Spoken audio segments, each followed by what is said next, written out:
We have a chance to do a great good for people who never expected to be liberated. Thank the living stars for that, and let's do our ancestors proud." The crowd dwindled with the usual amazing speed as the virtual images of ship captains vanished like popping soap bubbles, both Numos and Fariza disappearing on the very heels of Geary's dismissal. Captain Dejani, with a meaningful glare at the place where those two had apparently been sitting, shook her head, and then excused herself before leaving the compartment the old-fashioned way by walking out.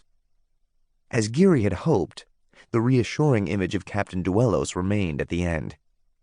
Duellos also indicated the places where Numos and Fariza had been.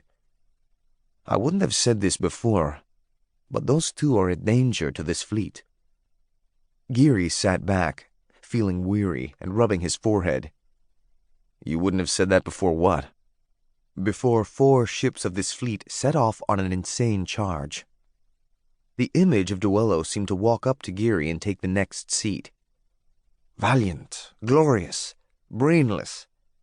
I have no proof, but I know Numos was behind that." "I figure he is too."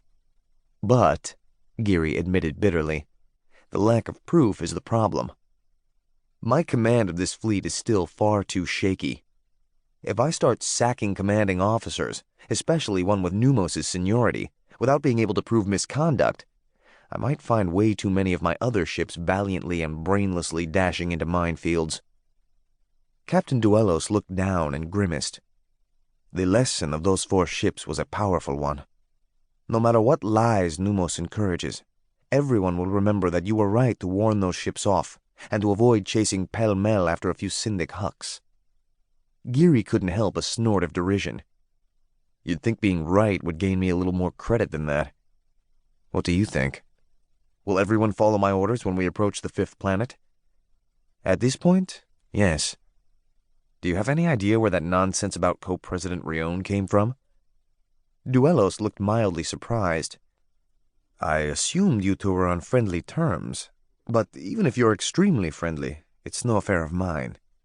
Co-President Rion is not an officer or sailor under your command, and a personal relationship with her has no bearing on your performance in command."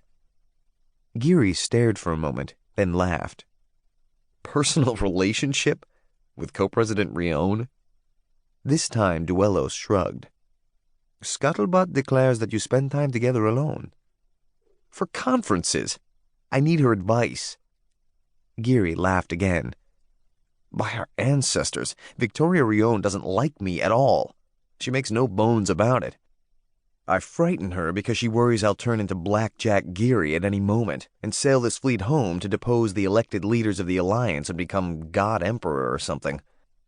Co-President Rion is a shrewd and intelligent woman," Duellos observed with absolute seriousness. "She's told you she doesn't like you?" "Yes, she—" Come to think of it, Rion had several times expressed distrust of Geary, but he couldn't remember at the moment her ever saying she didn't like him. "Yeah, I think so." Duellos shrugged again. "Whether she does or not makes no difference. I say once more, she is not your subordinate, not in the military at all, and any personal relationship with her is perfectly appropriate, should one occur." Geary couldn't help a third laugh as he bade farewell to Captain Duellos. But as he began to leave the room, he paused in thought. Surely Rion's spies in the fleet had reported to her the rumors about a relationship between her and Geary. Why hadn't Rion told him of those rumors when she'd spoken of the other rumors? Could the iron politician he dealt with actually be embarrassed by the rumors? But if so, why had she continued visiting him? Geary leaned one arm against the bulkhead for a moment, staring at the deck, remembering the first days after he was revived from the survival sleep that had kept him alive for a century. A span of time in which everyone in his life had died in battle or of old age. The shock of learning that everyone he had once known and loved, men and women, were long dead, had led him to wall off the idea of new relationships.